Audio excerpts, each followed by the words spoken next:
I knew I needed resources if I was going to track down Roscoe Bob Bryant, and hunting Plummer looked like a good way to get rich quick.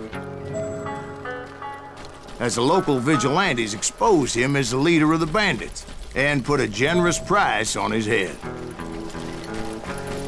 Plummer rallied his gang to plunder one last gold mine before making their escape, and that's where I thought I'd find him.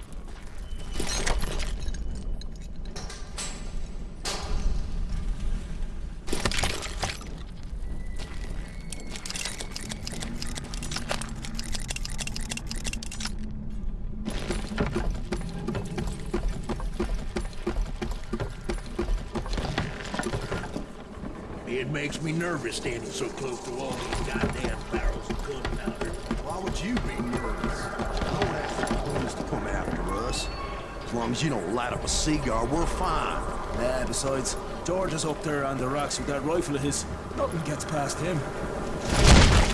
As my late father pointed out to me more than once, God made men, but Samuel Colt made them equal.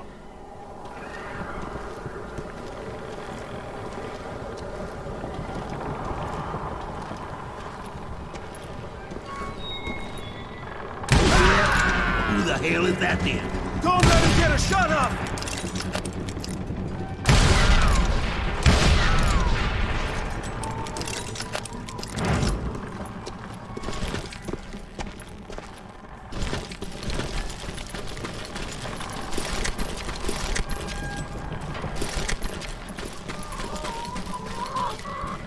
I knew that dynamite wasn't mine, so I decided the polite thing would be to return it.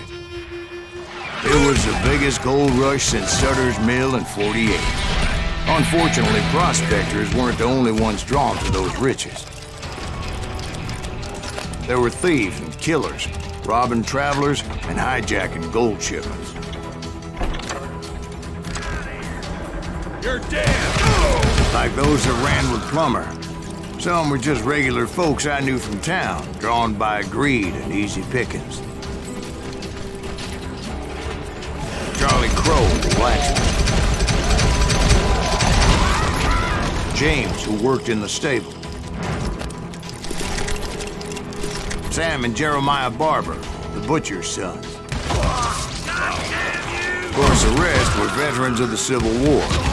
Stone-cold killers trained on the bloody fields of Shiloh and Antietam. Plummer had a lot of men on his payroll. A hell of a lot. That son of a bitch pretended to protect the public with one hand while stealing them blind with the other. He set up a defensive perimeter which I had no idea how to breach.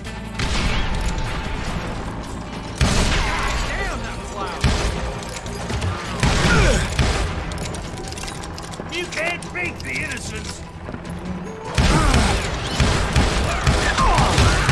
Dangerous, desperate individual. I was outnumbered and in way over my head, but I was too damn stubborn and stupid to realize it.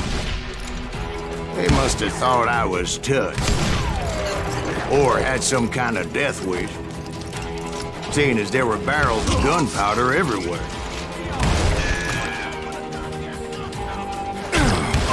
One stray bullet, one stray spark, and I'd be blown to hell and gone.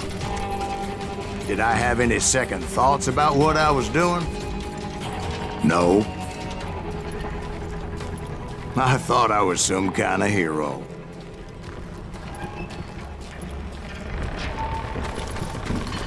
I finally made it past and headed on to meet my destiny. But first, I had something I needed to figure out. I had a few ideas on how to get into that mine, but once I made my decision, I knew there was no turning back. So my first thought was to enter the nearest mine portal. I saw an entrance. Made sense.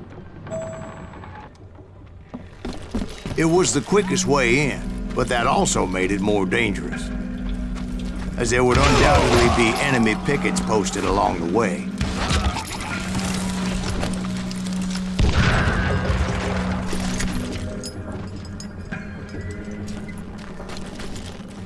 Besides, once you enter a mine like that, it's easy to get all turned around. Some of those shafts could be as deep as hell.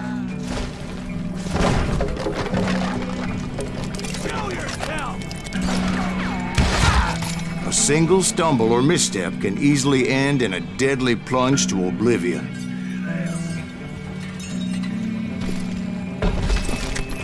You must be about out of bullets.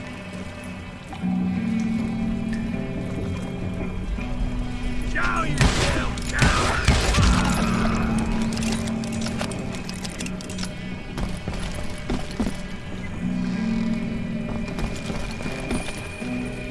Quick reflexes often make up for a lack of common sense. Luckily, I was never one to be easily bushwhacked. I would just need to be careful not to blow myself to kingdom come. There he is! With all that gunpowder and dynamite everywhere, a body has to know what he's shooting at.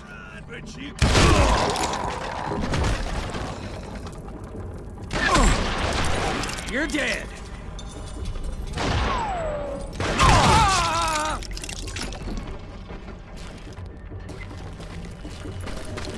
One wrong bullet could have turned that mine into a dad-blasted tube.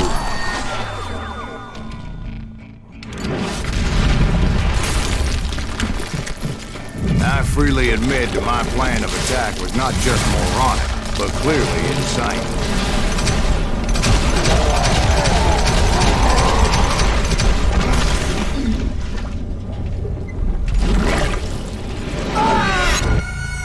It's a good thing that I abandoned that ridiculous plan before I even tried it.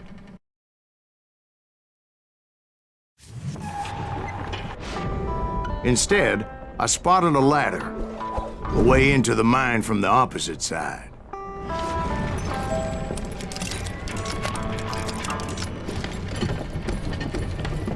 It was a long way around, but that approach seemed more sensible at the time.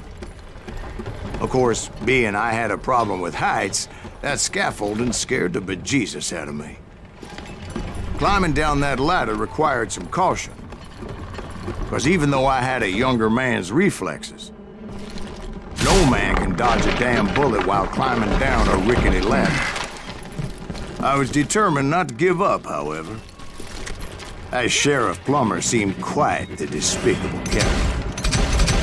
When the vigilantes discovered what the sheriff was up to, people were outraged.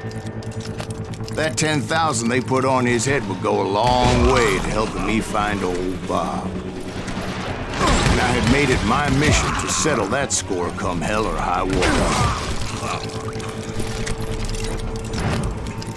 But first, I would have to make a choice. Take the elevator or climb the ladder.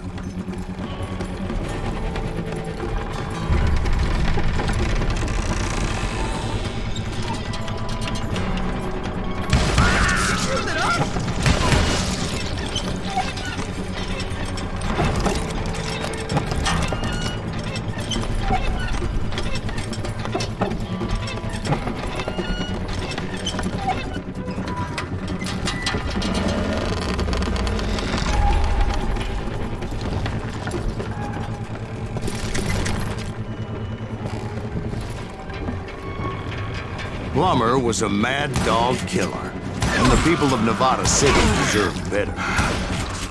Nevada City? Well, I thought Plummer met his maker in Bannock, Montana.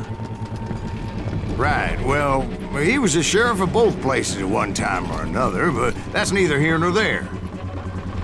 The point was, taking him down would save a lot of lives, including my own.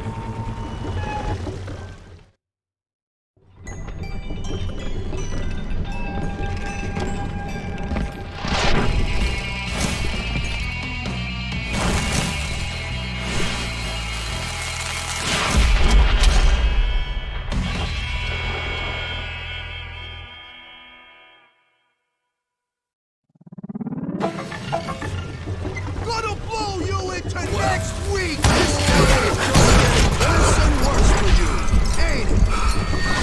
Henry Plummer was clearly unhinged, and I could see right away that this was gonna take some doing.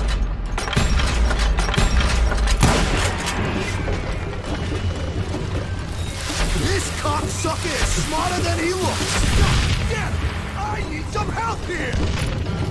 Come on, you can throw dynamite! Cocksucker out!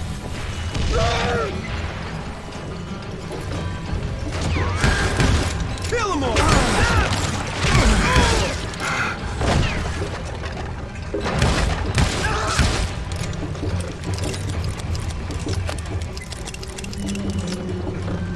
They're gonna need a dustpan to pick you up! They're gonna bury you in a million pieces!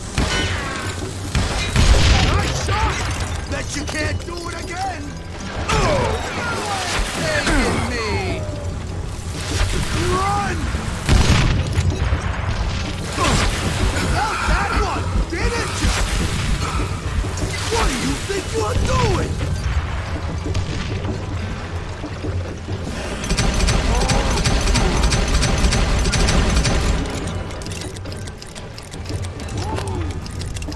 No blood money for you today!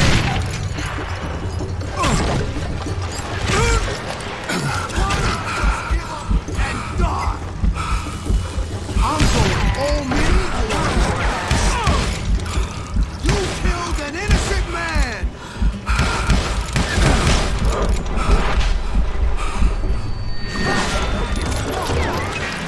You can shoot, but can you aim?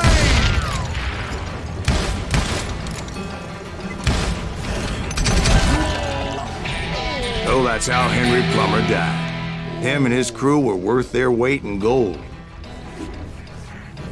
And now, I was officially a bounty hunter.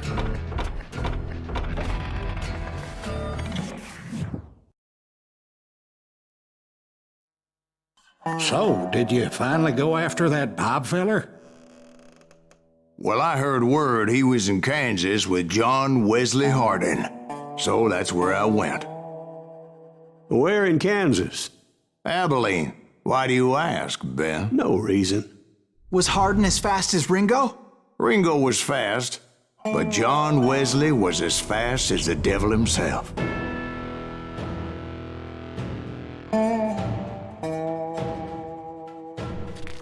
Hell, he killed his first man at 15. From that day forward, he had a price on his head and wouldn't back down for nobody, not even Wild Bill Hickok himself.